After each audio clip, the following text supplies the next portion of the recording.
Hey, what's going on, everyone? Welcome back to another episode of Just My Opinion. Guys, we are talking Bel-Air Season 3, Episode 3, titled True Colors. Will and Carlton go to a downtown car event to promote their new brand. Black says Phil scopes out a potential client. Viv finds her Neiman Fellowship candidate in an unexpected place. Guys, I want to let you know that this is going to be spoiler filled. I'm going to spoil this recap up, down, left, right, in, and out as if you've already seen it. That is your warning. And if you're feeling me and all this content and you want more, please hit that subscribe button so you can get everything. Give me a thumbs up, leave a comment, share the video, all that good stuff. And make sure you go check out my recap for episode 1, also episode 2, and also come back. That's why you need to subscribe for my live recap that I'm going to have with all episodes 1 through 3. It is going down. Let's get into this. I'm just going to skip to the end. Oh my gosh. Is LaMarcus dead? I hope not. Just because he seems like a nice guy, even though I don't want him to end up with Hillary. I want Hillary to end up with Jazz. But I mean, LaMarcus is not a bad guy. You know, he's successful. You know, he seems like a strong man that got his head on straight. I want the best for him as long as it's not with Hillary, but I definitely don't want him to die. I definitely don't want him to pass away. That would be horrible, just random. And the thing about it is, I think that he really is dead. I really do. And we're going to find out in episode 4. I haven't seen it. The reason why I think so, or he has the potential, the possibility, is we remember the original Fresh Prince of Bel-Air when Hillary was engaged, when she was in the living room with the family and Trevor jumped off the bridge to do the bungee jump, the cord broke and he died. It was funny then. That was more of a comedy. This rendition is more of a drama.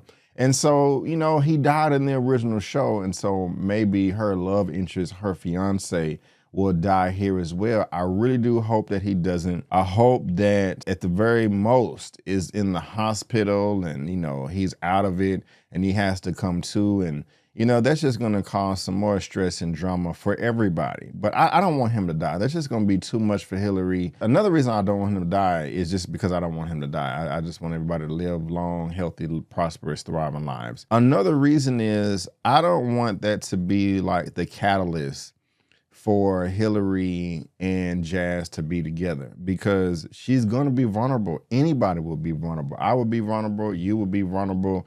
Anybody will be vulnerable. And they will have a hole that they're trying to fill up. And I don't want Jazz to have to fill up that hole. Like, she's just lonely. You know, she's distraught. She's upset. She's hurt. Oh, Jazz, come make me feel better. You know, I just don't want that. Even if she doesn't do it on purpose, that's just something that could possibly happen on accident. When people go through tragedies, they do need time to heal and all of that. And I just don't want Jazz to be a shoulder to cry on. I want it to be a genuine connection.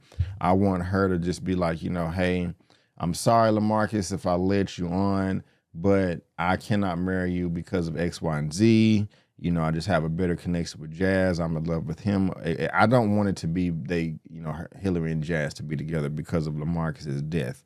That's just crazy. When he initially passed out, I was wondering, like, Hillary, why are you not running over there? It's kind of taking a long time, you know, but she ended up running over there eventually.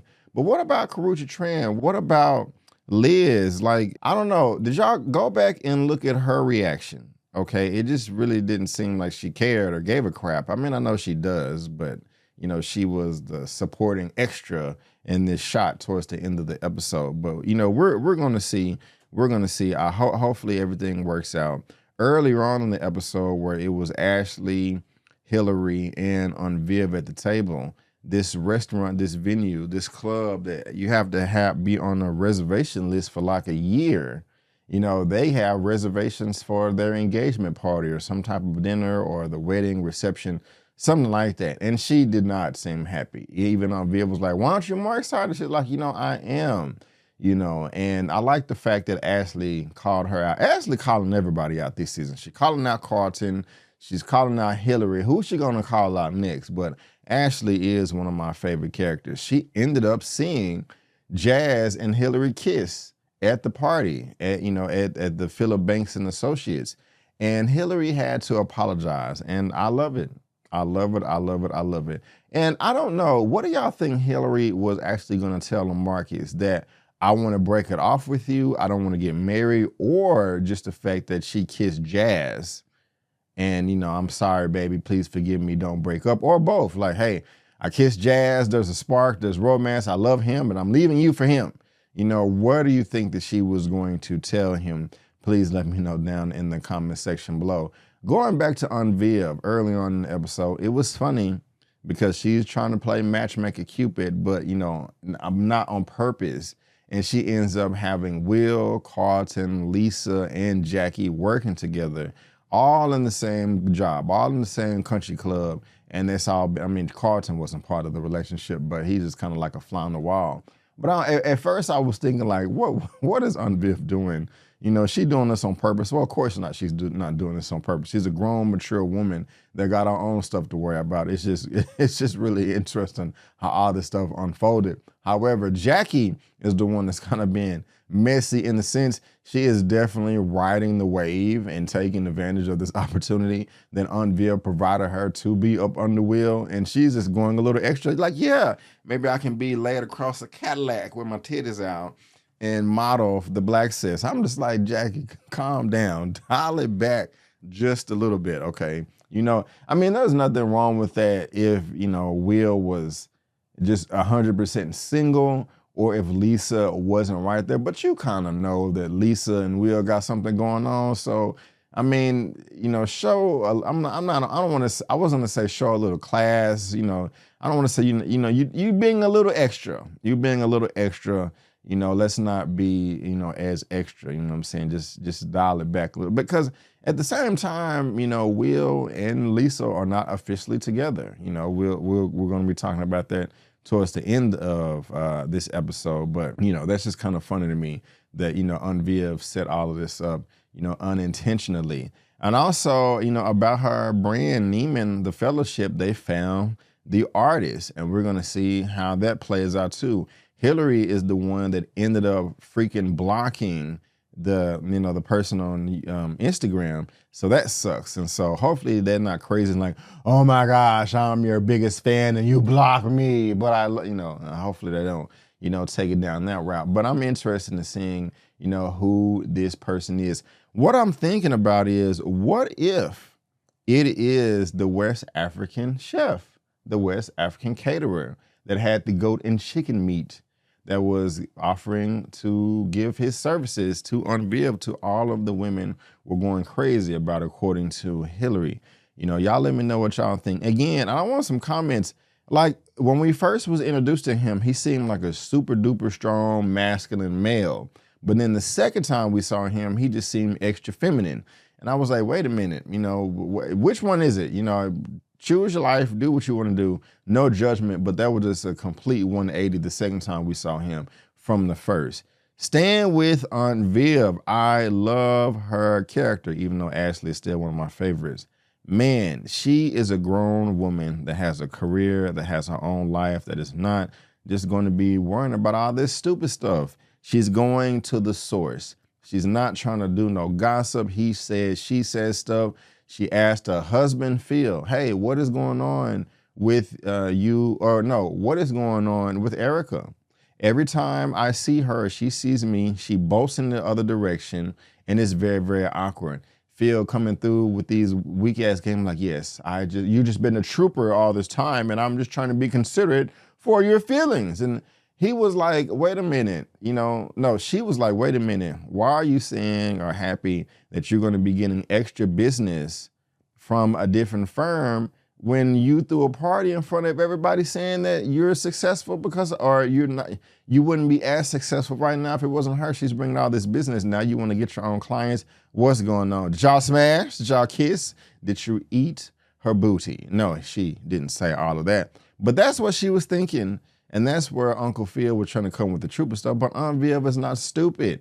Okay, she been, giving these little side eyes all season so far, like, what is going on? Something smells fishy. And I like that she's getting to the bottom of it by going up to Erica's office and just be like, look, what's going on between you and my husband? I know what's up. You know, just go ahead and spill the beans. And Erica had no choice but to do it.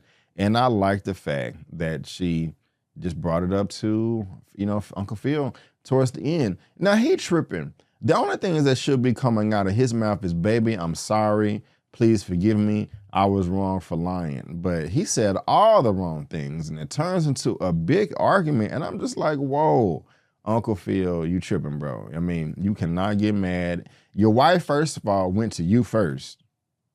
And, you know, you didn't want to give her the information. So then she just went to Erica and was like, hey, I don't think she even accused Erica of anything. I think she just said, hey, what's going on? You acting kind of weird. You came into town, you saying you don't have friends, you need friends, and now you acting weird? What's up? And so Aunt Viv handled that perfectly, 100%. I love it. And Phil, you're in the doghouse. You're in the doghouse. Somebody else that we need to put in the doghouse is Frederick. Seems like he has some bitch in his blood, some hoe in his blood. I don't like him. That's really unfortunate that he has all these nefarious things about his character that no one can see. And it's just, bro, you can't be doing that, man. Like, look, if you place a bet and you lose, you got to pay up. Or you're either going to get your ass beat or hopefully not end up dead. That's just the way the world works. I didn't make the rules. I'm just here. You know what I'm saying?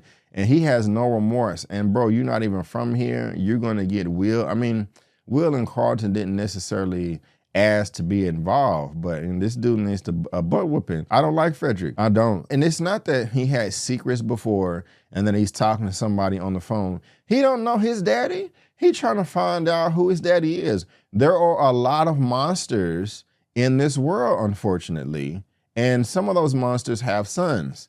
And one of those sons could happen to be Frederick and the monster be Jeffrey. Frederick doesn't know. He's trying to get to know his dad. And I don't blame him for that phone call or being suspicious.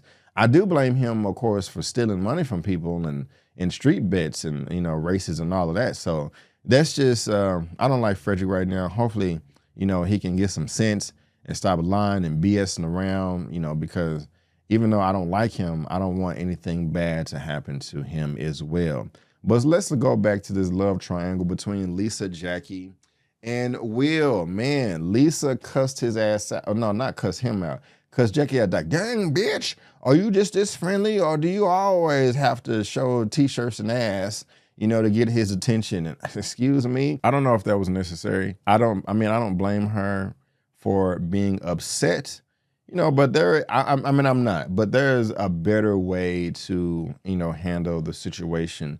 You know, it ended up working out in her favor.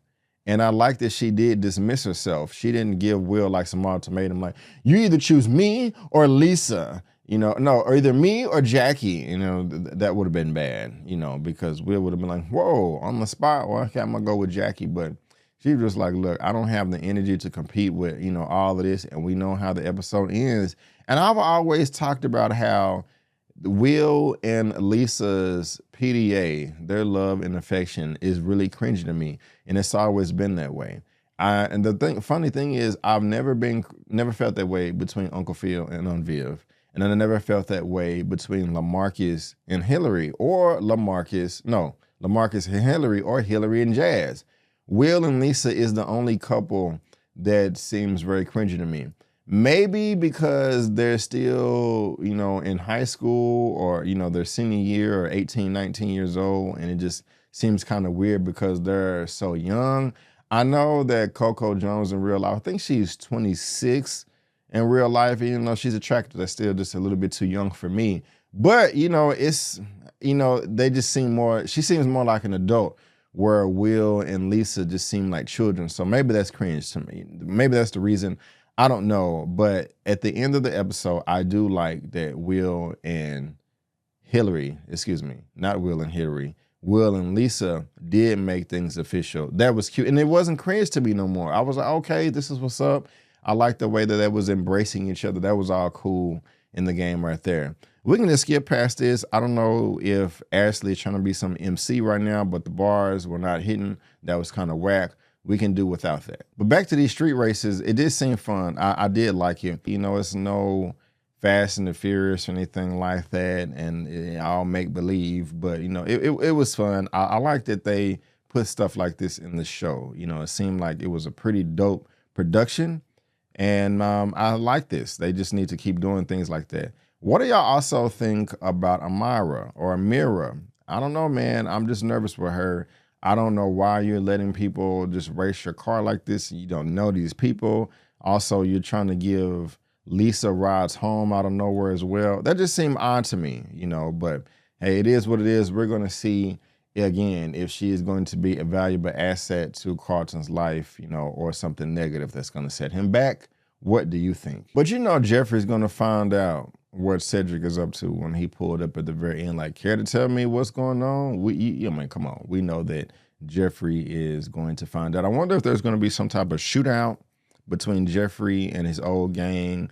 Frederick gets in the crosshair and gets hit or something like that. I don't want that to happen, but my goodness gracious, wouldn't that be dramatic? But guys, those are my thoughts. That is my reaction for Bel-Air Season 3, Episode 3, titled True Colors. Make sure you come through in the comment section to let me know all of your thoughts and all that good stuff.